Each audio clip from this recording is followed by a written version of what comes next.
ọ̀wẹ́lá àdèmọ́lá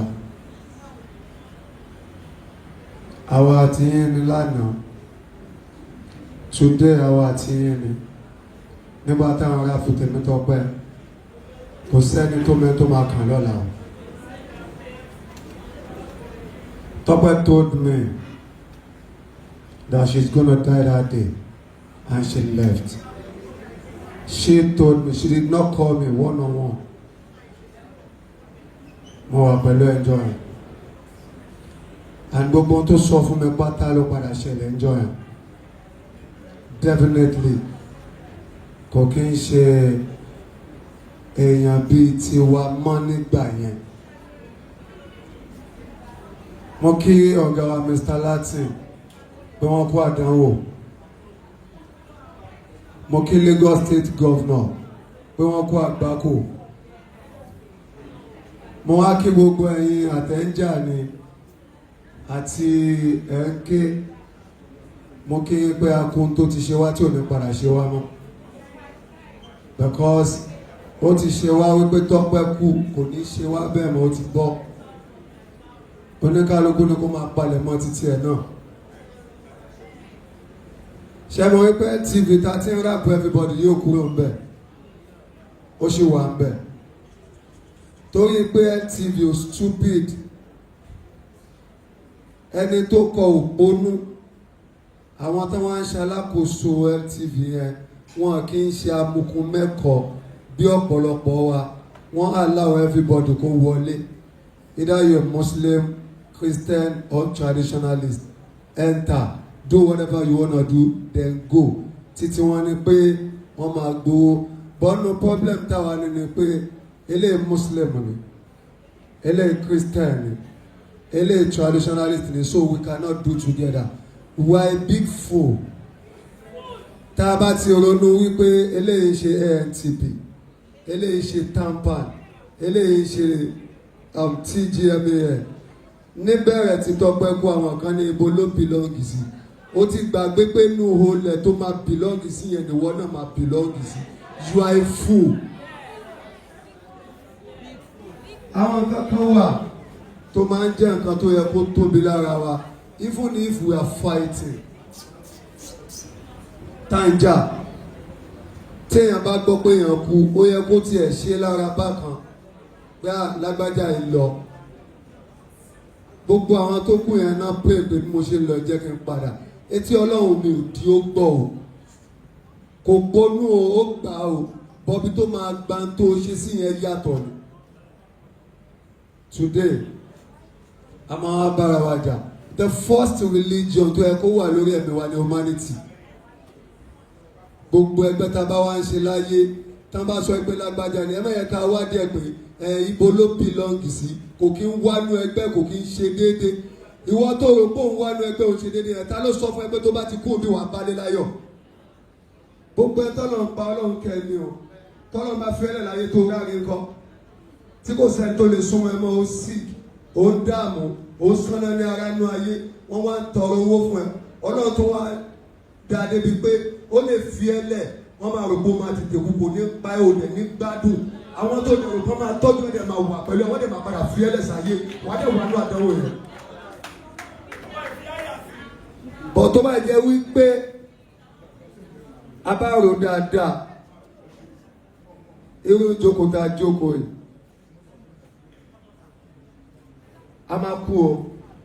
Tá a máa ń tàn wá lóyà kú pé irú eléyìí ò ní ṣẹlẹ̀ mọ́, ó máa ṣẹlẹ̀. Àṣù ẹ̀ ó máa ṣẹlẹ̀. Torí ẹ tẹ́lẹ̀ dà mí fẹ́ pa ó máa pa.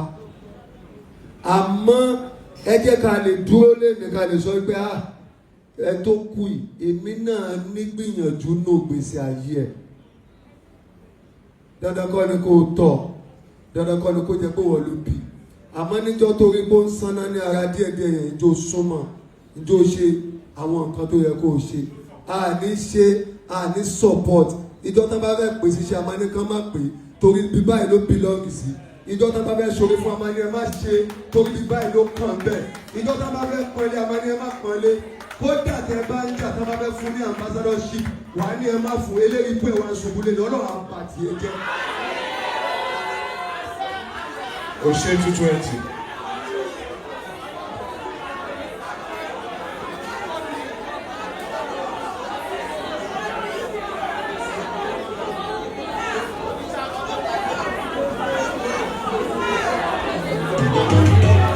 Eulogies, òṣèré 220.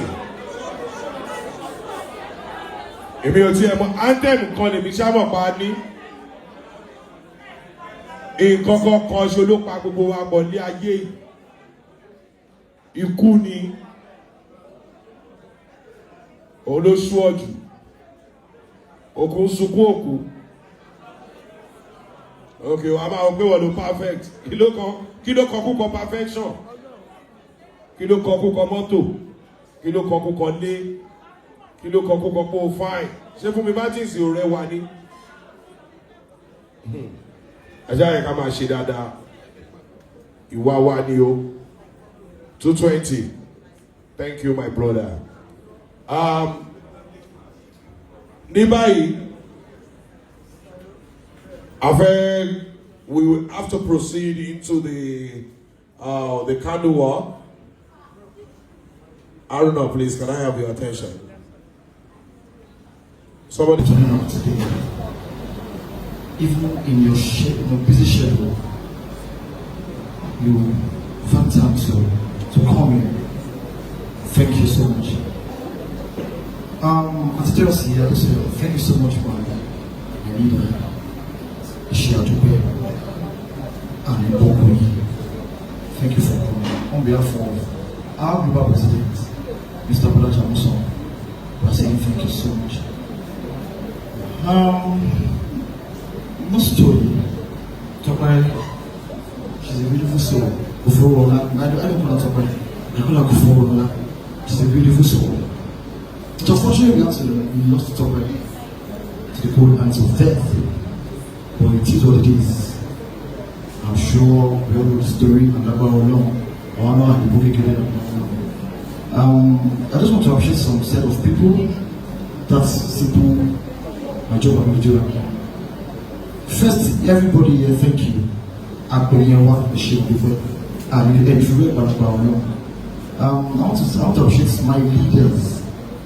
I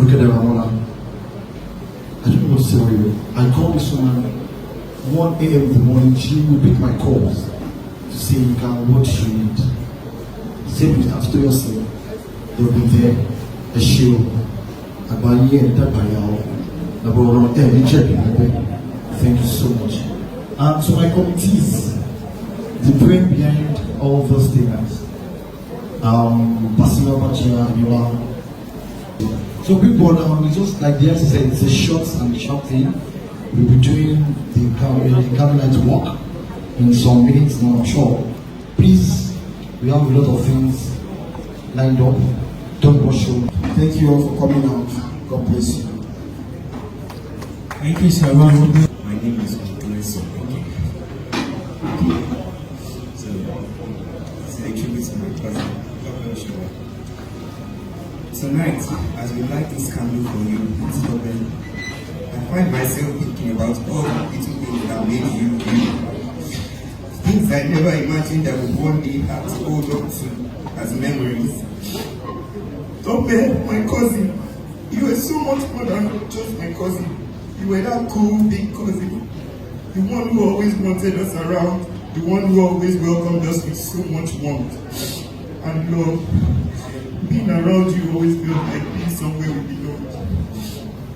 You bought me my first cake. You took us to many fun places when we were kids.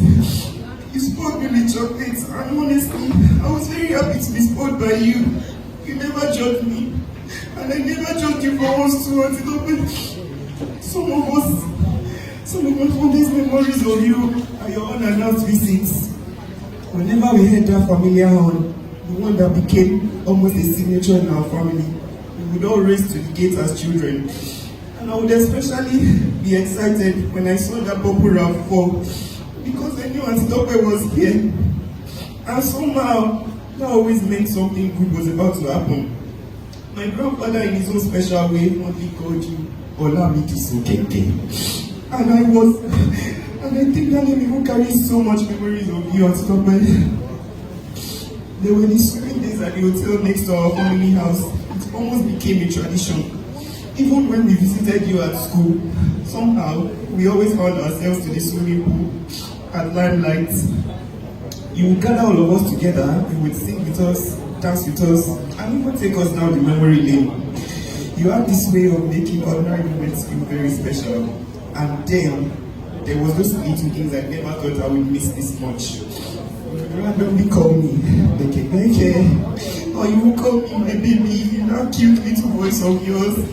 I never imagined there would be a day when I would have to hear those memories in my head instead of hearing them directly from you. And that is one of the hardest parts for me. I keep thinking about all the things I took for granted because I thought there would always be more time. More visits, more swimming, more chocolates, more laughter, more songs, more dancing, more baby hair, oh my baby. I wish I knew those moments were going to become some of the memories I would treasure most. And Tope, you gave us so many beautiful childhood memories, and I feel incredibly lucky that I got to experience that kind of love from you. You made me, your younger cousin, feel very special. And although I would give anything to have you walk through the gates again, hear that on again, and see that purple round pull up again, I know I will carry those memories with me for the rest of my life. So tonight, as this candle burns for you, I don't want to remember only the sadness of losing you. I want to remember the woman who loved having her family around. The woman who welcomed us with open arms. The woman who spoiled me. The woman who made me laugh, made me sing, dance, and create memories. My cool big cousin, my auntie Tope. I miss hearing your voice. Oh, I miss your visits. I miss your baby. And I'll miss you more than words can properly say. But I promise to keep the memories alive. Whenever I hear a familiar one, I know a part of me will expect to see that purple rainfall at the gates. And whenever I think about those childhood days, I'll see you there, surrounded by us, laughing, singing, dancing. I'm really sure we were having a good time. Thank you for loving us the way you did, and thank you for making our childhood so beautiful. Thank you for the cake, the chocolates, the swimming, the laughter, the adventures, and all the little moments that I now realize were never little at all. Rest well, Auntie Tope. I love you. And wherever you are, I hope you know that your baby will always remember you. Goodbye. Allow me this okay today. Ladies and gentlemen, a whole lot being said. Are you ready, sir? Good evening, everyone. My name is Eulogies, and I'm Eke Loluwa's younger brother. Barrister and prospects. At Tope Osoba. She was referred to as Olamidiso Kenke. In fact, Beke ignited some memories that were far lost in my head, like what he mentioned about swimming. Till today, even with my stomach, when I enter the pool, I become a fish, and that's because she has been telling us to follow them to go and swim in Living Spring. I'm talking 10, 15, I've been witness 10, 15 years ago. So this is rather emotional to be saying goodbye to my big auntie, because like he said, whenever she comes, whenever you hear Tope is around like this, you know there's about to be a public holiday. When you hear her horn, she's the only one in our family that doesn't use our pattern of horning our cars. So whenever you hear that, you know this is about to be a showdown. So I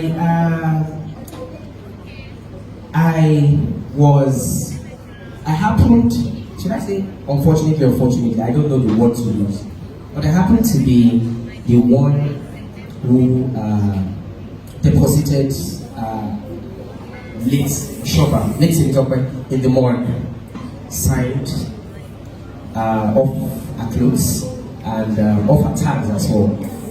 So I just want to assure us all, and what I saw was finally I have gone to rest. That's the expression I saw. So I'm leaving you with that note of goodbye. And Tope, if you are here, I'd like to say bye-bye and good night. Thank you very much. She left her footprints in the sand of time, and we are here to honor her. So I'd like to say to you, for everybody who passes, what is the next phase? What is our faith? What do we hope to achieve in the afterlife? May God bless you all, and thank you for coming.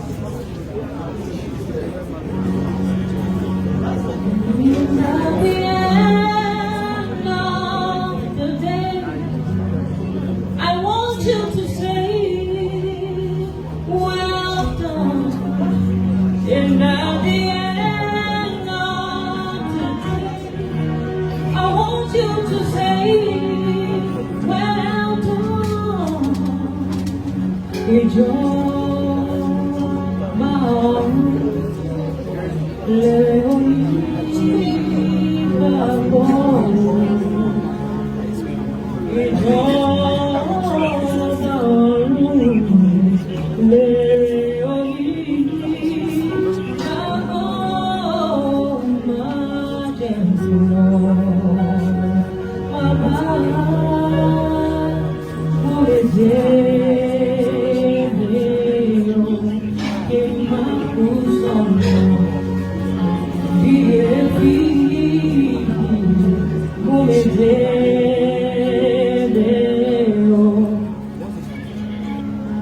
Ohun tí mo ní kò lè mú mi délé o. Mọ́tò tí mo rí rà kò lè wá mi délé o. Ọ̀rẹ́ tí mo ní kò lè sí mi délé o. Gbogbo òwe tí mo rí kà wọn ò lè gbé mi délé o. Máa jẹ́ ìgbọ̀n bàbá sì mú mi dé. Ìmàkù sọ̀rọ̀ bí èéfín mú mi dé. Torí ayé lọ́jà ọ̀rọ̀ ẹsẹ̀ mú mi délé o.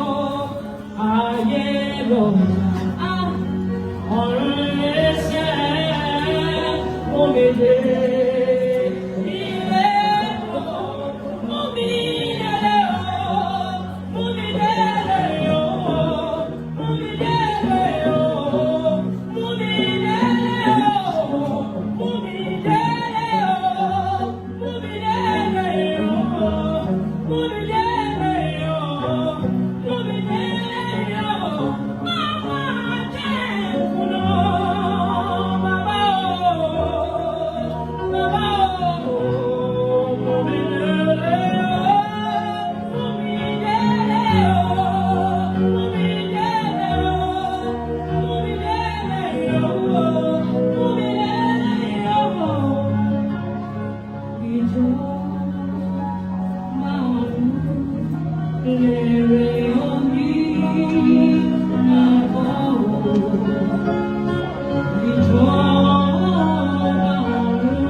Oh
we should get to a desired home where all we can get to say is, and where we will get to hear, well done, thou faithful servant.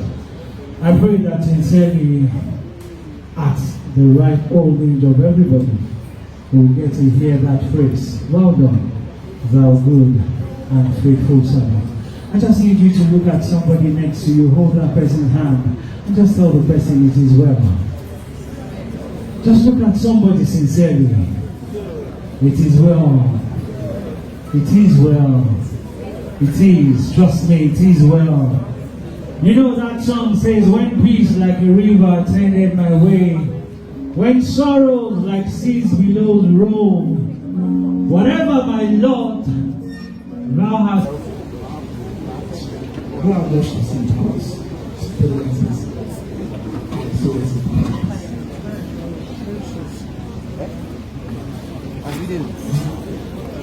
Chapeau. Well, super brief. Thank you, Chapeau.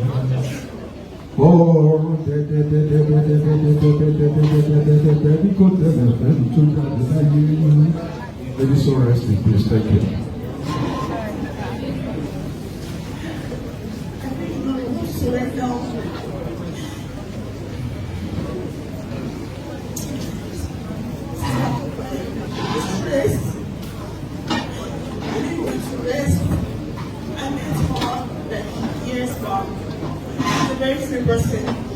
She told me whatever is going on. Because mo homo, mo tama mo ṣe, ẹjẹ àṣekọdà, ogunlaye. At the end of everything, we are going to go back. It is well. Thank you. Tijima Otumbalade. Èyí àbáṣe la ó rò fúnra wa o, bẹ́ẹ̀dìyẹ yógún bẹ́ẹ̀dìyẹ yọgbọ̀n, bàbá àgò ló má dẹ́dìyẹ gbẹ̀yìn o. Òwe ni ikú ló máa gbẹ̀yìn gbogbo wa, kí Ọlọ́run ọlọ́jọ́ òní kó jẹ́ kíkú orí gbẹ̀yìn wa. Mojúbà ẹ̀yin àgbàlagbà o, mojúbà akọ́dá, mojúbà àṣẹ̀dá, mojúbà ẹ̀yin ìyá mi ọ̀pá kí ọ̀làkẹ́ alágbogbo ilẹ̀. Ṣé rí àwa theatre practitioners, especially Yorùbá theatre practitioners, mo fẹ́ bá sọ̀rọ̀. Ṣé rí àwọn audience wa tán wà lórí bóyá sinimá ni àbí lórí YouTube, wọn mọ̀ nǹkan tó ń tẹ́gbẹ́ o. Fan wọn, star wọn táwọn like bó wà nù fíìmù ló ń tẹ̀lé. Bí nǹkan tí sísá mi sọ, sísá mi tó yọ̀ sí. Àwọn àgbàlagbà tó ti ẹ̀dì yẹsẹ̀ yìí, most of them yìí wà láyé o, tí yà ń jẹ báyìí. Kò sí any qualified àbí outstanding theatre practitioners tí ò ní fèsì pé ó máa dé sí nǹkan ọ̀hún, àwọn ìpè wọn ọ̀hún pè é mọ́. Ẹ jọ̀ọ́, this is just a little lecture. Ẹ má rí rí bíi pé bóyá ayé gbàgbé ẹ. God is preparing you for something greater, something better. Ẹ má jẹ́ kí depression go set in. Don't leave your people. Feel free with yourself. Feel free with your people. But in our industry, ẹ̀gàn pọ̀, oníkèéta pọ̀, àwọn afojúfẹ́ni máfọkànfẹ́ni pọ̀. Ewu Tope tó kú yìí, very humble and nice. She's so friendly. Kò sí nǹkan tó kàn. Ó máa ń rí rẹ̀ bí pé òun wà ní street, kò sí nǹkan tó kàn òun. I don't give a damn. And that's part of my style too. Ẹ jọ̀ọ́, ẹ jẹ́ àfi sentiment lẹ̀, ẹ jẹ́ àfi ọ̀rọ̀ ẹgbẹ́ lẹ̀, tí kan nu wa bá ti kú. Ikú ò ṣe nǹkan burúkú. Bí gbogbo a ṣe wà yìí, nǹkan tó máa pa ogun á wà lára wa kò lọ́dún ni. Títọ́pẹ́ la rí tí gbogbo wa ń sọ̀rọ̀ ń sìn. Ẹ tó máa drop kò sẹ́ni tó mọ̀ gbogbo àwọn ọmọ tó ń ṣe wá. Because when you're over 40, a lot of things will be happening to your system. O lọ sọ́spírù, wọ́n ṣe medical check-up, wọ́n ṣe whatever stuff, ọjọ́ tó máa drop. gbogbo ti ìkọ́ dáadáa Tope ti ṣe. From my own belief, wọ́n ní àtúnwáyà láyé ẹ̀san. That is reincarnation and I believe in that. Ó máa padà wá jèrè wàhálà tó ti ṣe. A kì í kú, a máa papòdà ni. So ẹ jọ̀ọ́ ẹ jẹ́ a ṣe dáadáa, ẹ jẹ́ a ṣe dáadáa. We are one. One kì í wo àwọn other side wa, the Igbos or the Hausas or whatever certain set of people tó kúrò ní tó ń ṣe Yorùbá set of people. They don't see us as one ẹgbẹ́ kan. We are one. O lè ṣẹgbẹ́ méjì mẹ́ta ẹyọ kan ló kàn lẹ́tọ̀ọ́ láti joyè bẹ́ẹ̀ ni. So ẹ tó wà belong sí ẹgbẹ́ méjì mẹ́ta. Ok, nǹkan wà tampa sí. Ó wà ní another association. Ó wá drop. Ẹ wá ní ọmọ tampa ni, ọmọ títí mà ní, ọmọ no now ẹ jọ. Let's appreciate ourselves. Let's celebrate ourselves. Mo tán ní ló tán lẹ́nu ó kù nìkan. That's my submission, please. Ẹ ṣé. Thank you, sir. Most of Auntie Tope's students are not in Nigeria, but they are sending their condolences. So it's still hard to believe that you are no more. Your passing has left a deep emptiness in our hearts. But the beautiful memories you gave us as a sister, as a boss, you are very caring. You're a wonderful woman. We really love you from Títí Film Academy, as we do call you, Mama TP. Rest peacefully, Mama TP. Thank you. Oh, thank you very much.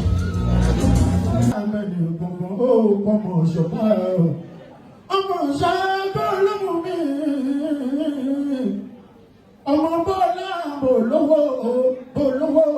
bolówó tani ó fọmọ bálákọ̀rí òjèrè ìyá ọmọ ṣọ́bà.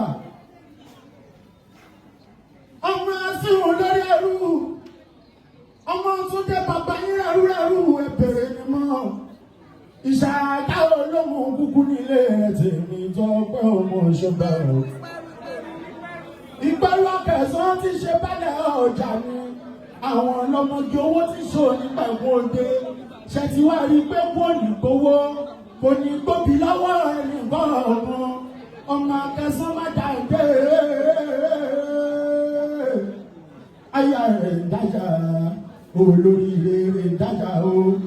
Ọmọ ṣọ́bà ó di ìjọ tá a bá kú ká tó mọ̀ máa jẹ̀rú kan ní gbogbo wa.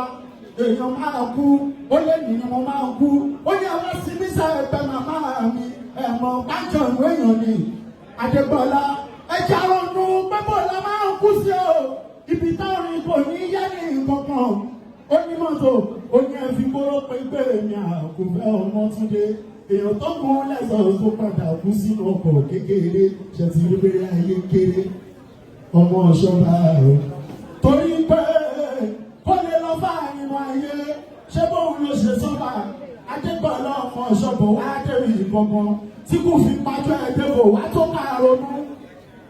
Ṣẹ́kù iná ní Adébọ́lá ikú ooo àdìmọ́tò kẹfà ní ìmọ̀ wáyé sí ikú pa mímí tewétewé o ọjà àkàrà àti bébà ó torí àmàlà táwọn gbọ́ òkúrọ̀ yọ. Adébọ́lá ìgbàwo sani ń pọ̀ níjò èkúté àmọ́ lájọ́ tí kú ti rún pa ìfọ̀rọ̀ṣẹ̀lẹ̀ pọ̀ pé púpà kú yìí o àwọn aṣáájú tá a gbìyànjú ká ṣe dáadáa tó yọ ọjọ́ ọ̀hún ìṣẹ̀mí tó ń dọ̀la tó lóṣù méjì ó dùn ní fún wọn. ṣáárí gbogbo ẹgbẹ́ tá a ṣe nínú Nollywood pátápátá mo bẹ̀rẹ̀ ẹ jẹ́ ká lónú nǹkan inú nǹkan yẹn tó lò àmọ́ torí máa ń gbéra wa lọ́ọ̀tọ̀ọ̀tọ̀ mọ́ Túndé kò já gbérí ẹ̀rọ mọ́tò àwìn ẹ̀sọ́ pẹ̀lú ohun bùkà sẹ́ni ìfẹ́ kan tọ́ra yín Adébọ́lá mi àkọ́fẹ́ ẹ̀rọ tí o òpin gbogbo náà rẹ̀ o òpin gbogbo náà rẹ̀ o dájíkà ṣé bí jọ́dá nǹkan mi níṣẹ́ náà rẹ̀ ẹ̀yìn pẹ̀lú Sákì Àjíbọ́lá gbogbo bẹ́ẹ̀ ṣe kọ́ wa tó tẹ́jì ìyàtọ̀ tẹ̀ṣe tó kà ṣe ètò ta ló rántí ẹ̀yẹ nìyàn tó bá kúlẹ̀ ní ìbóyá lóye ẹ̀ ò tó tèmi Tope mọ́jẹ̀ parọ́ àmúradíkà iṣẹ́ tó ṣe sílẹ̀ àmọ́ fóun àwọn onígbàgbé èrè ọmọ ọmọ. Màmí tó yẹ sí ọ̀pọ̀ ìrántí ẹ̀ tábà sórílà àkàyè ní dọ́ọ̀ṣìlẹ̀ ni àkọ́kọ́ ló jẹ́ kò sọ́mọ náà tó o pé náà wò tẹ́ lójú àfọmọ tó bá fẹ́ kú. Bàbá tó o máa sọ̀rọ̀ aṣọ́pọ́jọ́ báyìí oṣù báyìí dẹ́ta àgbo báyìí ìwọ náà mo lè sọ pé mo fi ìyà jọ ọmọ tẹ̀ sí mi. Kíkú má pa ẹ̀ kàrún má ṣe ẹ̀rọ abiyamọ àmọ́ gbogbo atọ́gbẹ́ ní ìkàlẹ̀ bàbá tí ikú ò ní pa gbogbo aníwò yìí o àmọ́ ikú tí ó yẹ wá olólùwọ́n àjọpọ̀ wa àníkú pẹ̀sìn lọ́lọ́ba tó láyé wa mi ni mo ṣe àmọ́ kótó dé ọjọ́ mi ọjọ́ rẹ̀ òbí òní ìsọdí àjọ rẹ̀ ayé máa sọ bí mo lọ àkílá ẹbí lórúkọ tèmi jẹ́ àmì ní nígbà ní tí ó bọ̀ mọ́ mi Adébọ́lá mi èmi wá rà kí o mọ́.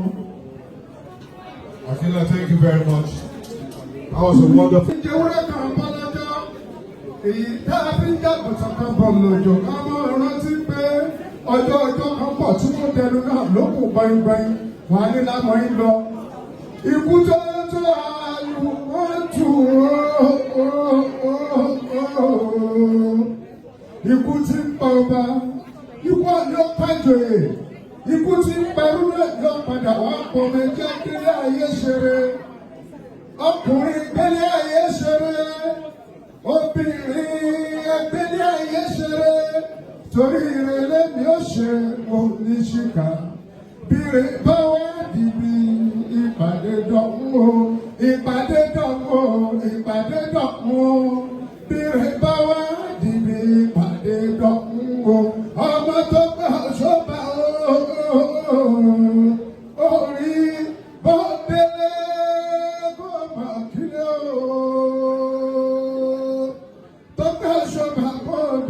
Kó bèrè ọ̀nà. Báyìí ni ọmọ jókòó, báyìí ni ọmọ jẹ̀kọ̀ ló bí ẹni fẹ́bi pọ̀ fún ọ̀run ni. Ohun tí wọ́n bá ń bẹ lájùlọ ọ̀run ni ọmọ bá wọn jẹ. Ọ̀run rẹ̀ ọ̀run rẹ̀ ẹ̀jẹ̀ agbélé ayé ṣe ire lèmi ó ṣe wo ní ṣe kà. Bírè bá wá dìbì ìpàdé tán o.